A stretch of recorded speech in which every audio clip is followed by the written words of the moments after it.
लोगों ने हम लोगों का हर जगह साथ दिया है। आप लोगों का साथ के बगैर हम लोग अधूरे थे, अधूरे हैं, अधूरे रहेंगे। और कहीं ऐसा चीज नहीं है कि आप लोग हम लोग के साथ खड़ा नहीं उतरे हैं, हर जगह खड़ा उतरे हैं। जैसे हम लोगों को इलेक्शन लड़ने के बारे में बोला गया तो हम लोग चले, तो हिम्मत जरूर अख्तर ईमान साहब का था, लेकिन ताकत आपकी थी, ताकत आपकी थी। आप लोगों ने अपना अपना काम काज छोड़ करके हम लोगों के साथ चलने का काम किया। कहीं ना कहीं पार्टी में हम लोग अपना स्थिति बनाए, सब कुछ किए। शायद कुछ जगह में हम लोग नहीं उतर पाए, पार्टी में उस तरह का नहीं कर पाए जो अख्तर ईमान साहब को चाहिए था। हो सकता है कि उनके नजरिया से वहां हम लोग कमजोर थे या धनबल में कमजोर थे, उसी में कमजोर हो सकते हैं। लेकिन आदमी में तो हम लोग सबसे ज्यादा, अल्लाह का शुक्र है कि जितने भी प्रत्याशी थे सबसे मजबूत अगर जीते तो हम लोग थे, क्योंकि हम लोग एक बार नहीं, दो बार नहीं, तीन बार नहीं, 4 बार इलेक्शन लड़े हैं, जिला परिषद लगा के 4 बार। और आप लोगों ने हमेशा हम लोगों से बेपनाह मोहब्बत किया है, इस बात को हम कहीं से इनकार नहीं। 4 बार हमारे चचा को मुखिया रखे आप लोग, 5वां बार हमारे मामा को मुखिया रखे। है किसी पंचायत में इस तरह का स्थिति तो बता दीजिए आप लोग। कोई भी पंचायत में आप लोग सर्वे कर लीजिए, कोई भी एक ही परिवार के लोगों को 5 टर्म मिला है, 25 साल मिला है। अगर जी 25 साल मिला है तो आप लोग बोलिए कि नहीं हम लोगों के यहाँ, हम लोग सियासत में विफल है। हम लोग से किस आधार पे कौन कितना मजबूत है। रही बात यहाँ से जो पार्टी हम लोगों को टिकट देने की बात कही, जैसे बायोडाटा जमा लिया गया तो कसम खिला करके लिया गया, या हमको बंदूक दिखा कर नहीं लिया गया। अख्तर ईमान साहब जो अपने बयान में बोलते हैं कि बंदूक दिखा के हमको नहीं लिया गया, लेकिन किसी परिस्थिति से हमको बायोडाटा में कसम खिला के लिया गया।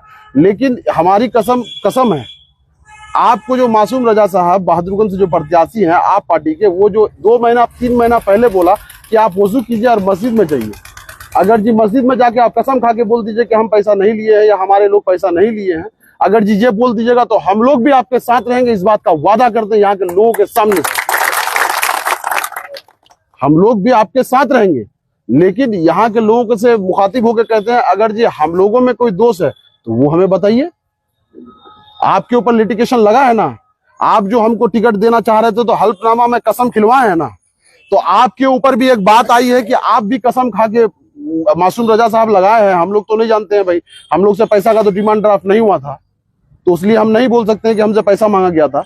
लेकिन हम ये बोलते हैं कि मासूम सच को आज किस चीज का, जो सच है, अगर जी हम कहीं गलत नहीं है, अगर जी लोग यहाँ से लोग अगर जी हमको उठ के बोलेंगे आपको मस्जिद में घुस के कसम खा के बोलना पड़ेगा कि ये काम आपने नहीं किया है, तो मुझे मस्जिद में वजू करके मस्जिद में घुसने में कोई परहेज नहीं होगा।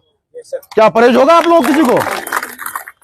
जब परहेज नहीं होगा, जब आप पे लिटिगेशन अगर जी लगा है कि भाई आप पार्टी में 4 लोगों पे ही लिटिगेशन लग रहा है, 5वां आदमी पे क्यों नहीं? आफ्ताब साहब पे लिटिगेशन क्यों नहीं लग रहा है? आफ्ताब साहब भी उसी पार्टी के एक अंग है, उन पे लिटिगेशन नहीं लग रहा है।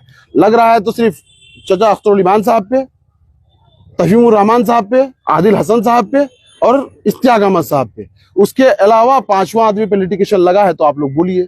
MIM में यही 4 लोग नहीं है ना, और भी लोग जुड़े हुए हैं, और लोगों पे लिटिगेशन या इंजाम क्यों नहीं लग रहा है? अगर जी हम गलत नहीं है तो गलत, अगर जी नहीं है तो हम भी मस्जिद में घुस कर कसम खा के बोल सकते हैं कि भाई ये काम हमने नहीं किया है या हमारे लोगों ने नहीं किया है। तो इस परिस्थिति में आप लोगों को बुलाने का सबसे बड़ा मकसद ये था, क्या हम लोग इतना ज्यादती हम लोगों पे होने के बावजूद क्या हम लोग उस पार्टी में रहें, या आप लोगों को राय पूछने के लिए बुलाए? हम लोग आपके निर्णय से सहमत हैं।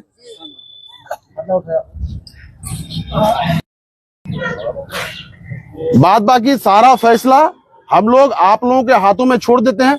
आप लोगों का जो फैसला रहेगा, जिसके साथ रहने बोलिएगा, हम लोग उस पार्टी के साथ, उस आदमी के साथ रहने का काम करें।